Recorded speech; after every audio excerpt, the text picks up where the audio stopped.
Right in the back. I saw you dancing. You must be Canadian. Please wait for the mic. Oh, Mike. Is somebody named Mike here? Okay. It's Mike. Hi, my name's Susan Wilson. I am from Canada, just outside of Toronto. And it's not really a question, but I did want to just say what Joel was saying. Last week, Canada changed its food guide. I'm a nutritionist, also a raw food restaurant owner, which is very hard business.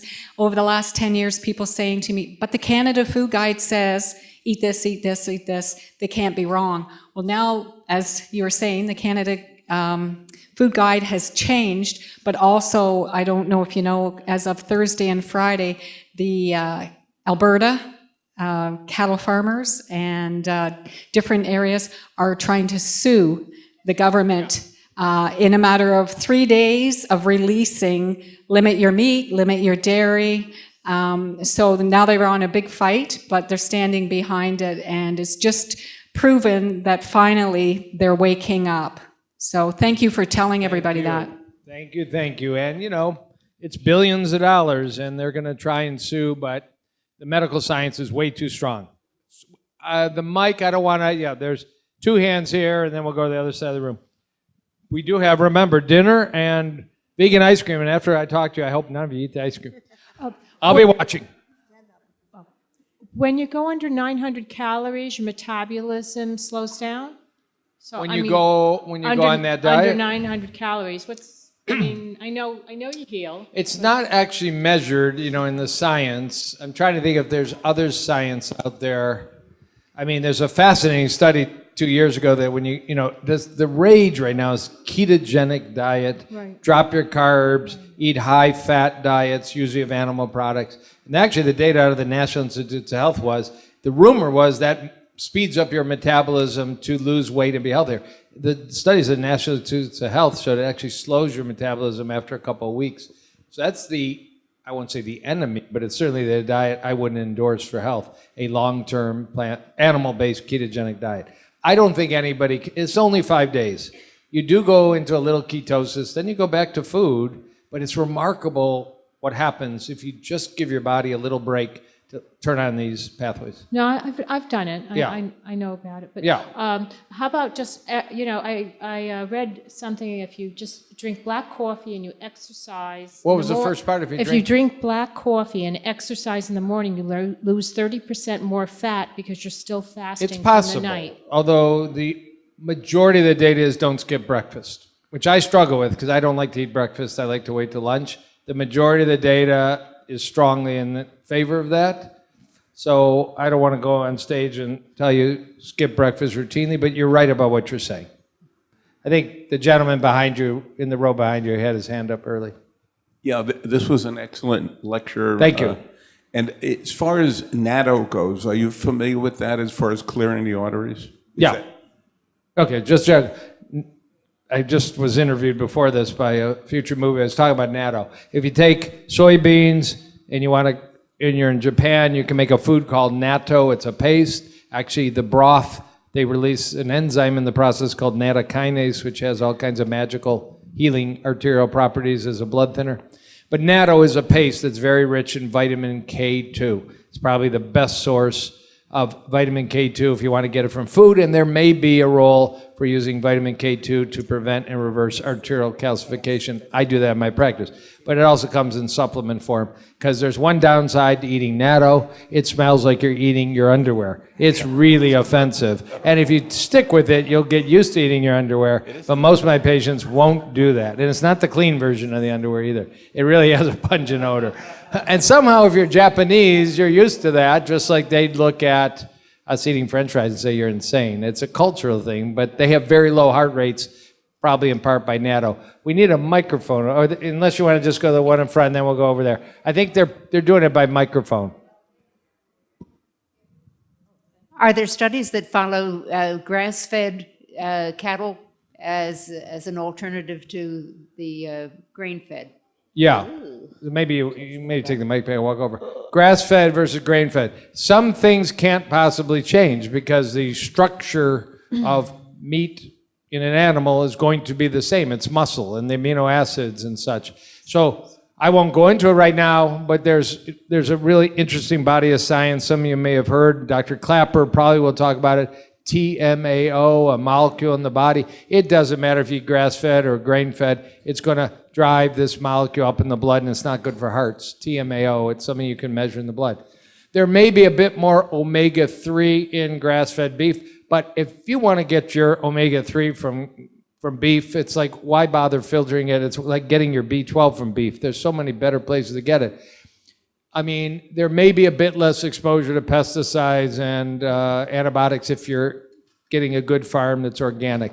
At the end of the day, though, when careful analysis, Oxford University analyzed all different kinds of agricultural methods to support 10 billion people by 2050. They said the only way to do it is plant nutrition. We can't do grass-fed, free range. There simply isn't the land to do it. So if you personally say, I want meat and I can find organic grass-fed beef, you're probably making a better decision. I would say, eat your beans. It's not sustainable. Yeah. Oh. Go. Hi.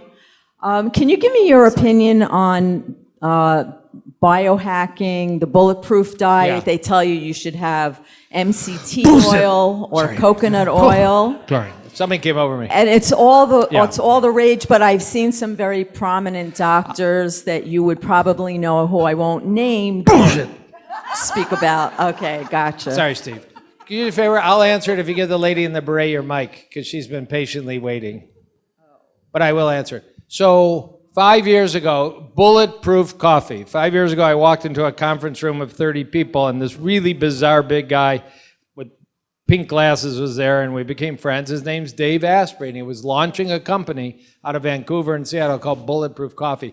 Because the story goes, he was searching for Zen in Tibet at 14,000 feet and saw the monks drink tea with yak butter, and it gave them energy and it energized them, and he decided the idea is take coffee in the United States and Canada and put 2 tablespoons of butter in it and put coconut oil in it and blend it up and make an 800-calorie cup of coffee instead of a 0-calorie cup of coffee, and add so much saturated fat that you'll never have an erection again.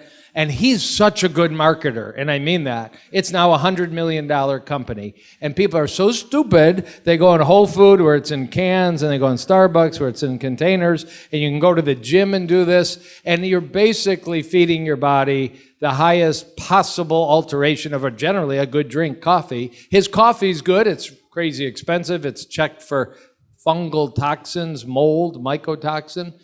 You want to spend $24 a pound on coffee, bulletproof coffee in a bag's not bad. But the idea is get the blender, get the butter, get the coconut oil, blend it all up every day, every day, every day. And when he pitched it to me early on, I didn't buy it then. I realized it was evil from the beginning. It just is evil. The idea was you had bulletproof coffee, you went kind of fasting till 5, 6 p.m., and then you ate one dinner, and it helped you with weight and longevity and youthfulness. I go to medical meetings where they serve this stuff, and there is a zillion distorted doctors drinking bulletproof coffee. And it's with the eggs and bacon and bulletproof coffee, and then they have the lunch. You just added 800, 700, 600 calories to your diet. There's not a single study for health. The problem is there's not a single study that shows how harmful it is. We just need one, and it can bring his company down. And it really isn't hard to do. It's just, who's going to fund it? It's not even all that expensive. Don't do it, you know. And whether MCT oil, which is a very purified form of coconut oil, has a brain benefit or not. Coconut oil, I wouldn't do. Whether MCT oil, not for the heart patient. I wouldn't do it. I see no reason to use MCT oil, but it is super purified coconut oil. Very patient lady. Thank you. I'd like to ask you, Doctor, about coenzyme 10 and resveratrol. Okay. As we age, supposedly our coenzyme 10 is depleted. And so what is the correlation? Is that helpful to the heart? Yeah. So coenzyme Q10, CoQ10, ubiquinone, ubiquinol. There'll be different opinions by different experts. You're talking to one of the biggest fans in the world. You're right. It's an antioxidant. It's involved in making energy from, according to the graphs, age 40 on, we don't make as much. And if we're taking a statin, Lipitor, Zocor, we really knock out our production. The reason I'm such a fan, other than it's been known, the biochemistry of how it works for 50, 60 years, is that there's a study in Sweden. You're over age 70, you're healthy, your doctor slips you a CoQ10 selenium pill, selenium's a mineral, or a placebo. It's an actual scientific study. They've now followed these hundreds of people 14 years later. You live longer if you take CoQ10 and selenium. I don't know why this really dramatic scientific study has not translated into more positive comments about CoQ10, because there's very few vitamins we can actually say, what's wrong with this? It's a randomized placebo controlled trial, and the endpoint was survival, and survival was better, so I'm a big fan. Resveratrol, I'm waiting, resveratrol is a polyphenol you can get in peanuts and grapes and wine, red wine, and whether it actually prolong your life, it might. It might do what fasting does in a pill, but we've said might for 20 years, we don't know. I don't start it on my patients, but I don't stop it if they want to take it. Maybe one more question, and I don't know where the microphone is because it's going to be dinner time. You have the mic? Oh, sorry. Go. Thank you for a really great lecture. Thank you. My question is, why do you like chlorella so much, and how's it different from spirulina? Well, they're both algaes. There's a lot of omega. It's a source of omega-3. It's a source of minerals. Purportedly, chlorella has a very detoxifying benefit. They do, honestly, if it's at Hippocrates, you got pretty good confidence. It's been thought about that heavy metals, mercury, lead, arsenic, cadmium, chlorella can help remove, and there is data to that. Spirulina, people talk more about it, boosts energy. Whether if you eat enough chlorophyll-rich greens, there's actually one paper that says you might actually create energy from the sunlight, like you've become a plant if you eat enough, and you actually may feel more energized. It's actually a true scientific theory and scientific study. And I don't know much downside. A good source of chlorella, there is a little data about it being radiation protective, so you're going to have a CT scan, a handful of chlorella. There's just no downside to it. There's published data that helps lower cholesterol, blood sugar, blood pressure. It's kind of a natural green, ultra green, and it's usually a powder for spirulina and little tablets for chlorella. So I have a lot of patients with mercury in their blood. I hate it. They're eating fish at high Tony restaurants and they're getting poisoned. And I dump a lot of chlorella in them.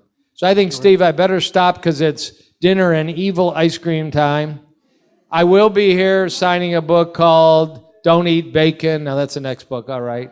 Don't have bulletproof coffee. You want one last question? You're in charge. I'm not in charge. Okay. Okay, thanks.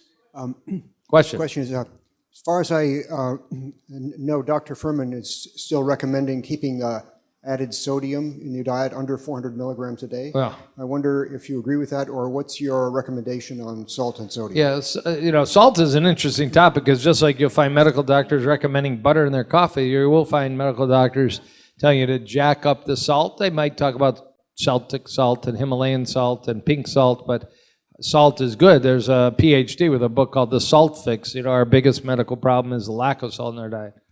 It's hard to sort out. I'm still pretty normative on salt, 1,500 milligrams. It's kind of the national goal.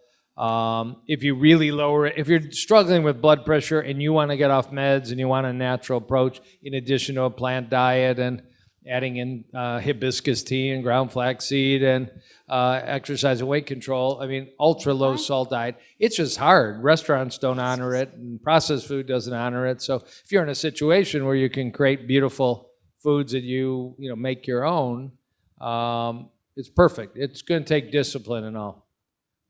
Your blood pressure will come down if you can hit that level. Steve Shore, what's next? Stand-up comedy hour, open mic, or we go to dinner? Oh my God, it's so nice of you. I got to double my honorarium. There's so many questions. Who had the mic? I don't know where to go. Up? You can shout it out. Go.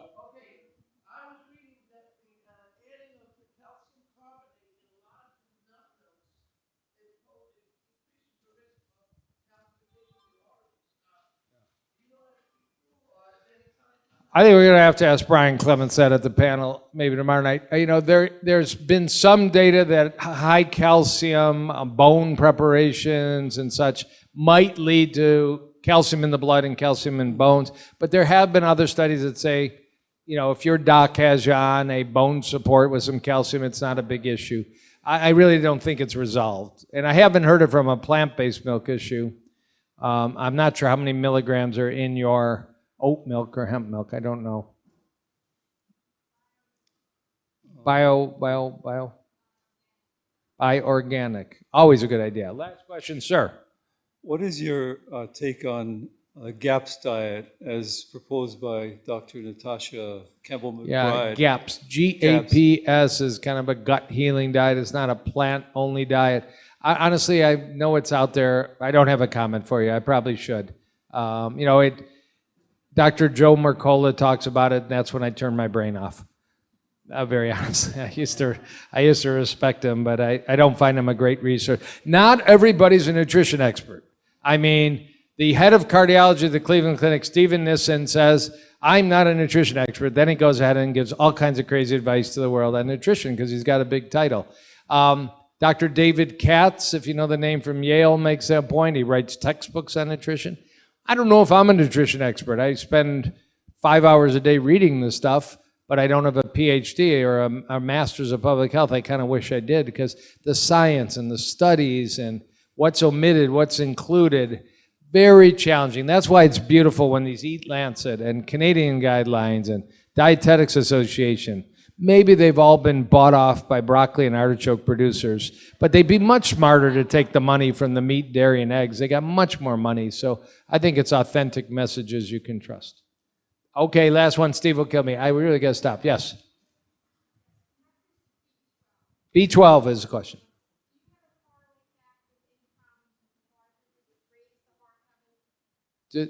Does it raise the heart level? So the question is, the B12, B12 we think of anemia if you don't have it, neuropathy, brain disease. Specifically, it can raise something. If you're B12 deficient, something called homocysteine, an amino acid can go up, and that's not very good for your arteries. So year after year after year, B12 deficient, high homocysteine is not ideal, but that's the only really direct cardiac connection. That's indirect I can think of. So don't be B12 deficient. Be healthy, not B12 deficient. Okay, Steve, it's time. Thank you very much.